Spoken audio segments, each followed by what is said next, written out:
stories of the Bible. The fiery furnace. There once were 3 Jewish men named Shadrach, Meshach, and Abednego. Hey!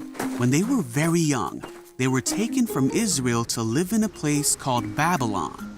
At that time, the king of Babylon was a man named Nebuchadnezzar. That's it. Almost there. And he made a gold statue that was 90 feet tall. Perfect. The king sent a message for everyone to come to the dedication of his statue.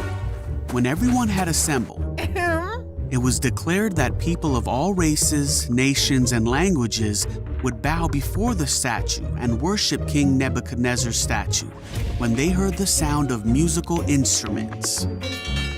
If anyone refused, they would be thrown into a fiery furnace. So at the sound of the musical instruments, all the people bowed to the ground and worshiped.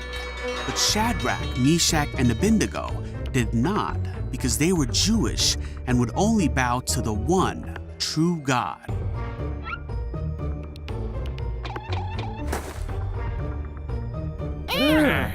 Some of the wise men of Babylon went to the king and told him that Shadrach, Meshach, and Abednego refused to bow to the statue.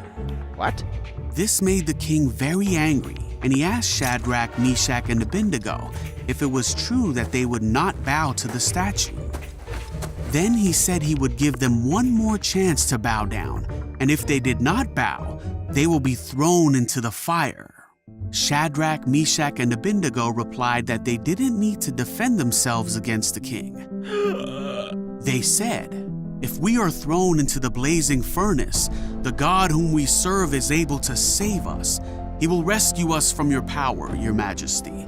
But even if he doesn't, we want to make it clear to you, your majesty, that we will never serve your gods or worship the gold statue you have set up."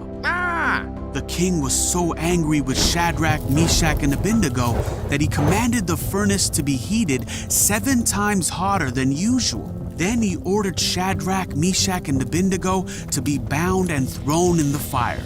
The fire was so hot that it killed the soldiers that threw them in. So Shadrach, Meshach, and Abednego fell into the flames. But suddenly, the king jumped up and said to his advisors, "Didn't we tie up 3 men and throw them in the furnace?" The advisors said, "Yes." But the king said, "Look, I see 4 men walking around the fire, and the 4th looks like a god." Then the king shouted to Shadrach, Meshach, and Abednego, "Come out!" So Shadrach, Meshach, and Abednego stepped out of the fire, and everyone saw that the fire had not touched them. They didn't even smell of smoke. Then Nebuchadnezzar praised the one true God of Shadrach, Meshach, and Abednego, who had rescued them from the fire. And the king made a new command that anyone who spoke a word against the God of Shadrach, Meshach, and Abednego would be greatly punished. Then he promoted Shadrach, Meshach, and Abednego in his court. Shadrach, Meshach, and Abednego trusted in God and were willing to die rather than worship any god but their own God.